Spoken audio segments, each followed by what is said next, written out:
What's going on, folks? Welcome back to my channel. Force of Law Warbond, 1000 super credits. Most people either ignore it completely or buy it. I used my own super credits on this thing 3 weeks ago, and I have been grinding with it non-stop. Testing every weapon against bugs and eliminate, figuring out the optimal loadouts, strategies that nobody talks about, and discovering why most people think this Warbond is mid when it's actually insanely powerful if you know what you're doing. Let's dive deep and review the entire Warbond aside from cosmetic items. Alright, here is the page 1 of the Force of Law Warbond. The centerpiece here is the AR-23 pacifier for 35 medals, and honestly, this rifle feels like Arrowhead's attempt at creating a middle ground assault rifle that doesn't quite hit the mark. The pacifier is decent, but when you compare it to the Liberator or even the Tenderizer, it just feels underwhelming.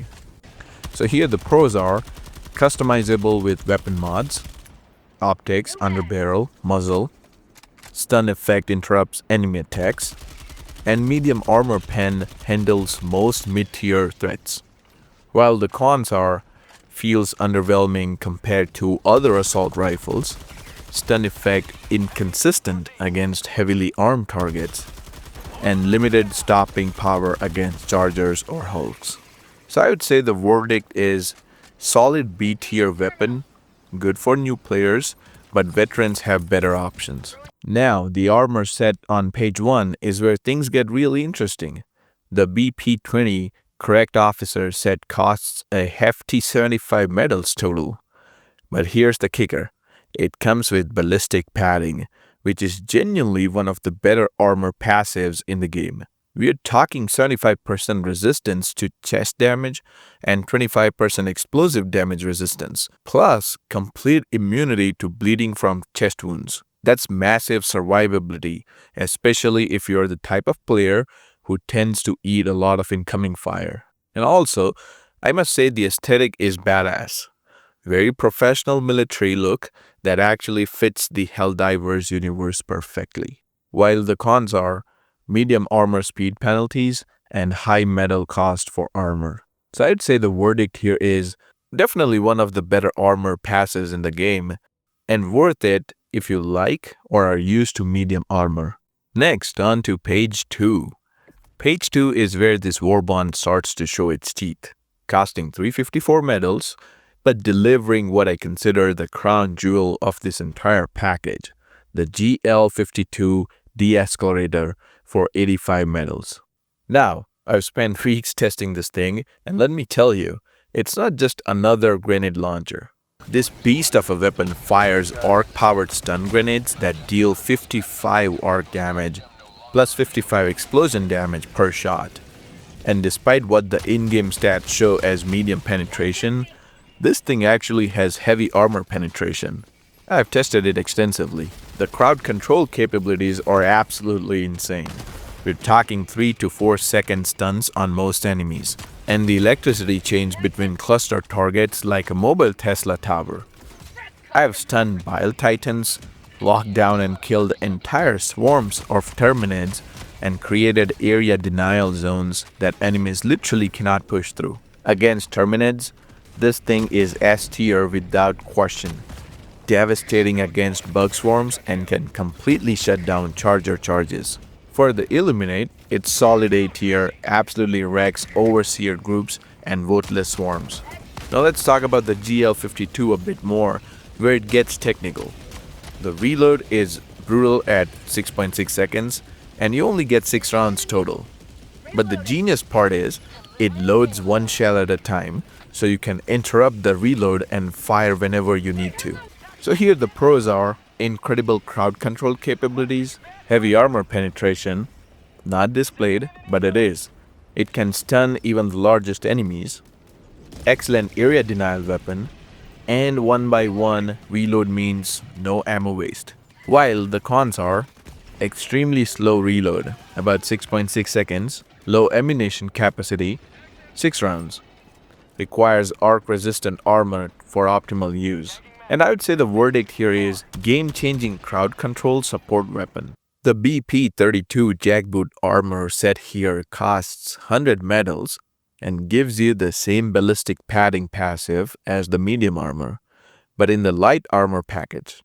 Honestly, this is better value than the page 1 armor if you prefer mobility. You get the same incredible survivability passive, but keep your movement speed. The aesthetic is sleeker too, very tactical operator vibes. Then there's the stun pods booster for 55 medals, and I'm going to be straight with you. This is a novelty item. Your health pod creates a stun blast when you land, which sounds cool in theory, but it stuns teammates too, and has very limited practical applications. There are much better boosters available, so unless you are collecting everything or you really want to mess with your friends, skip this one. Okay, on to the last page. Page 3 of the Warbond. Page 3 is the elite tier, costing 352 medals, and it's anchored by what might be the best guard dog variant we have ever gotten. The AX/ARC3 Guard Dog K9 for 110 medals. This thing is an absolute monster. It's equipped with an arc thrower that fires once every 5 to 6 seconds, but each shot can chain between 3 to 4 enemies with full damage on each chain. Unlike other guard dogs, this one has unlimited duration until it gets destroyed. Against Terminids, this thing is S tier hands down. It dominates swarms, can finish off wounded chargers and bile titans, and provides consistent battlefield control every few seconds. Against automations, it's A tier, incredible against grouped infantry. For Illuminate, it's more B tier because it has inconsistent targeting against flying and elevated units.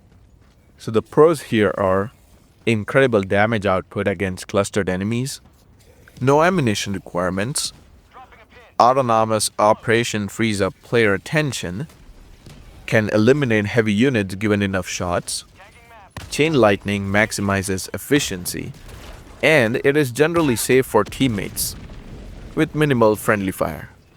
While the cons are 5 to 6 second delay between shots, occasional target prioritization issues, can ignore heavy units for smaller targets, vulnerable to being destroyed by enemy fire, less effective against spread out enemies. So I'd say the verdict here is excellent for funneled enemies and most environments. Next, the G109 Urchin Grenade costs 65 medals and it's a sticky stun grenade that periodically shocks whatever it's attached to. It's fun and has niche utility for slinging out dangerous enemies, but with limited quantity and the need for precise throwing. There are better grenade options available like the Seeker or Pyrotech grenades. So I'd say the verdict is it's fun, but not essential. Alright folks, that's the complete breakdown of the Force of Law Warbond. Definitely drop a comment with your favorite Force of Law loadout combinations. And don't forget to subscribe for more tactical breakdowns. Until next time, keep spreading managed democracy across the galaxy. And remember, with great firepower comes great friendly fire responsibility. This has been CoreGamingElite, and I'll see you on the front lines for Super Earth.